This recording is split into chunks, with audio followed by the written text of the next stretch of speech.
Last year, I made a video covering 10 minutes of useless facts. Random facts I thought nobody would find interesting that I had found while researching for my actual fact series. Turns out, people enjoyed that more than the interesting facts. Yeah.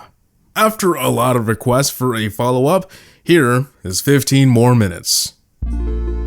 A total of 203,770 XP is needed to reach level 14. The Mighty Miner's description, walk softly and carry a big drill, is a reference to US President Theodore Roosevelt when he said, speak softly and carry a big stick. The first emote to ever have a change was the Royal Giant emote. The old one looked a bit more friendly and happy, while the new design has him looking a bit more aggressive. The Goblin Drill was supposed to be a legendary card, but because the card released before it was also a legendary, the Mother Witch, they decided to make it an epic card.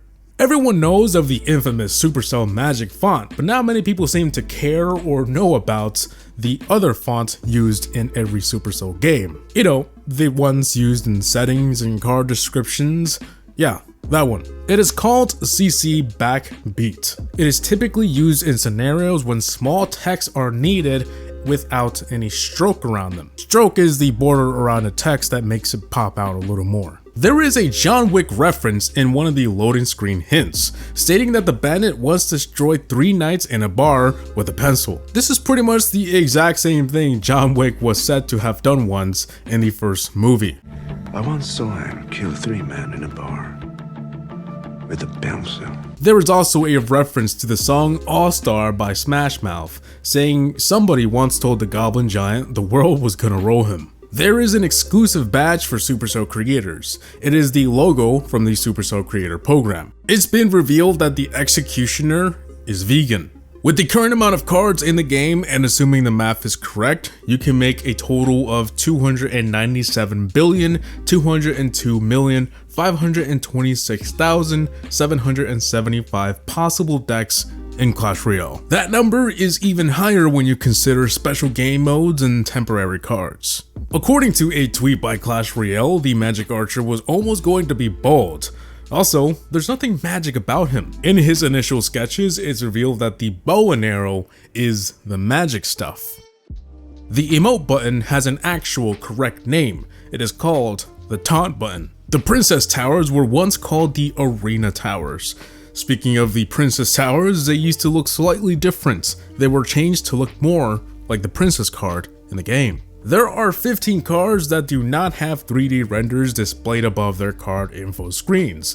That is the Rage, Fire Spirits, Royal Giant, Giant Snowball, Cannon, Fireball, Inferno Tower, Furnace, Elixir Collector, Barbarian Hut, Golem, Lightning, Freeze, Poison, and the Expo. The card mastery task, Rage of Empires, is a reference to the Age of Empires game series. Before April 16, 2019, exclusive emotes did not have a legendary border around them.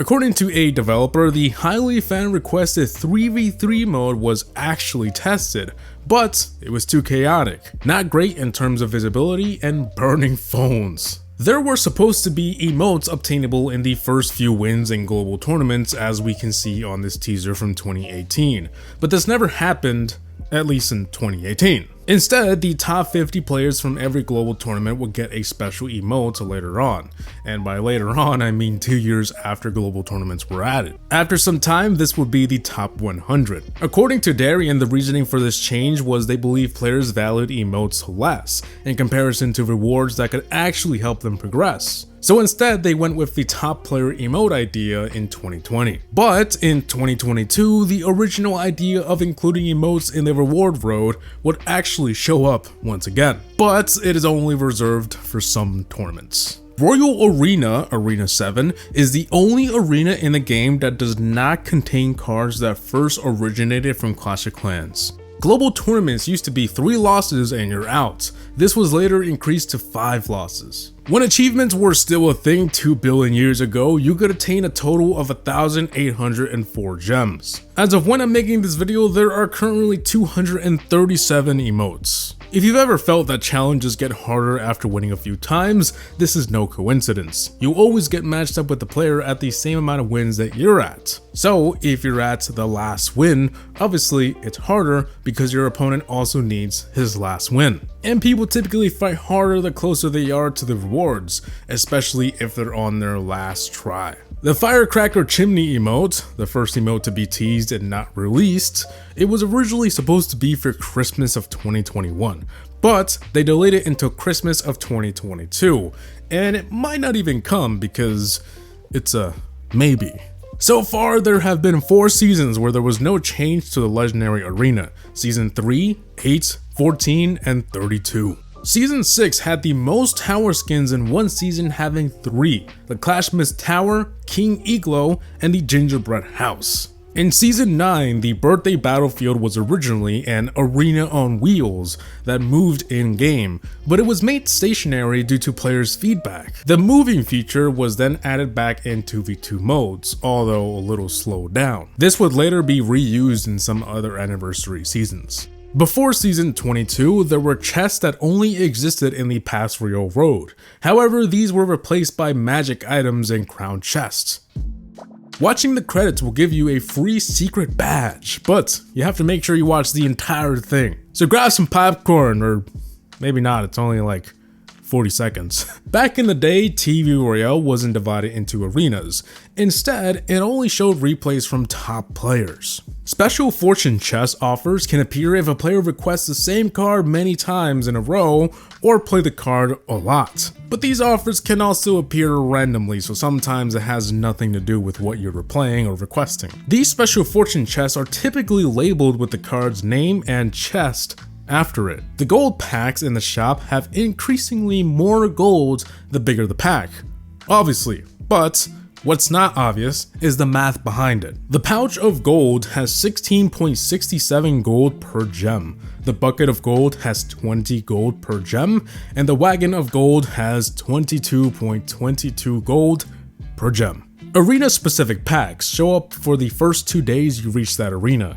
If you don't buy it, it'll keep appearing once a week, reminding you that they still exist. When legendaries were first introduced, legendaries and legendary chests would only appear in the shop for players who were in the last arena, which at the time was Arena 8, Hog Mountain, formerly known as Legendary Arena. On December 15, 2016, the epic cards in the shop had a cost reduction. They went from 2,000 gold per card to 1,000. It still remains that way today. There are some loading screen hints that exclusively appear in the matchmaking for Clan Wars. These are all of them. Similarly, there are hints that only appear for newer players. Most notifications don't even need internet connection, as they're simply triggered by timers. The only ones that need internet are the obvious ones, like someone looking for a 2v2 match, clan mail, or when you have a response to a support ticket. The maximum number of replays in TV Royale in any given arena is 24. This is because one gets added every hour, and the replays that are a day old expire. However, this wasn't always the case. When the game was still fairly new, 2 replays appeared every 3 hours. The maximum number of star points a player can have at any time is 5 million, the exact same number as the gold cap. There is a 2-hour and 30-minute cooldown for trading again if you leave a clan. This is triggered when you leave rather than joining. So this includes being kicked or leaving for any reason, even if you were going to join right back in 2 seconds. The clan tab went through 3 name changes. It was called Clan at first, then Social tab, and then back to Clan. There are currently 3 emotes that need to be earned through the Trophy Road: the Cheer Knight, Happy Royal Ghost, and the Firecracker Heart. For 4 days in Season 1, you could farm crowns in private tournaments before Supercell noticed the mistake and fixed it right away. Trades disappear from the clan chat exactly 36 hours after it was posted if no one accepts it. This used to be 14 days. But because 14 days was too long, they now disappear a day and a half later. Goblin Stadium has the least amount of unlockable cards. Private tournaments today are vastly different than they once were, but a small detail that is often forgot about is the the wins. Today you get medals, but before you got tournament trophies, which work similar to how ladder does. There are currently 46 tower skins in the game. According to game art posted by the official Clash Royale Twitter account, it seems the king is bald. The Princess Tower is simply a level 1 clan castle from Clash of Clans. Some cards don't specify the exact range they do, they are simply given titles like short, medium, long, or ranged. The range of a card is determined by the range of which the card can hit. So for a short, it is 0.8 tiles. If it is lower, it is usually specified. Medium is 1.2 tiles, long is 1.6 tiles, and anything over 2 is either ranged or specified in the stats. Since launch, the card count has more than doubled, originally being at 42, and now at 107. In the Korean language, epic cards are called heroic cards. Looking at just the gold needed to max a card, commons are the most expensive card to max, coming in at 240,625 gold required. The cheapest card to max is champions, requiring 210,000 gold. This is because no matter how many levels the card needs to max out, the upgrade cost is the exact same for every level. And champions having way less levels than the other cards makes them the cheapest card to max. The exact same principle applies to the amount of XP you get, commons being the best for XP at 5,800 and champions at 4,400. It took 3 months for the game to increase the level cap from level 12 to 13, but it took almost 6 years to go from level 13 to 14. The Goblin Drill was inspired by an episode in the Clash Royale series where goblins planned a elixir heist by drilling a tunnel under the elixir storage. On season 30, Supercell announced that they would no longer number their seasons, instead use names only. The Golden Knight along with the Archer Queen was leaked 4 years ago in April of 2018. This was the original Archer Queen, and this was the Golden Knight. Along with that, these images were shared of their possible abilities at the time. It's believed that Supercell was going to add champions at the time, but didn't think it was the correct time and wanted to do it the correct way. So they ended up waiting 4 more years. There are 9 cards that have something to do with electricity. As we know, a lot of the cards in the game have something red or blue depending on their side. The bomb tower switches between 2 pieces of wood. The mortar, on the other hand, uses a different kind of appearance change where the red is overlaid over the blue mortar, meaning the mortar is blue and the red part of it is just slapped on there when it needs to be. Different cards use different methods to show this team color change. It is possible to play Clash Royale on a smartwatch, not officially, but there's always a way. The Magic Archer went through a lot of iterations, 2 of them being a witch and a female ice wizard. The original concept for the fisherman was a pirate captain, but because there's really no pirates in the Clash universe, they decided to create the fisherman, which is also part of the Forest Gang family. The Ram Rider was based off the model, singer, and actress Grace Jones.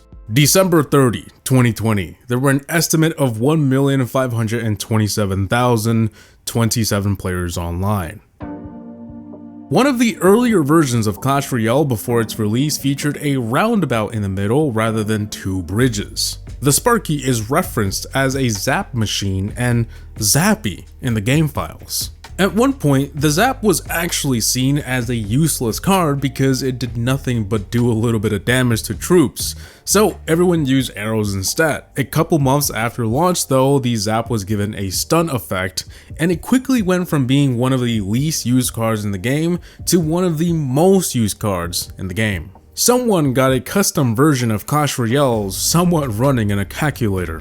The first iteration of the Rascals was a combination of the Knight and 2 Archers. They wanted a card that could combine melee with range, and they were successful at that.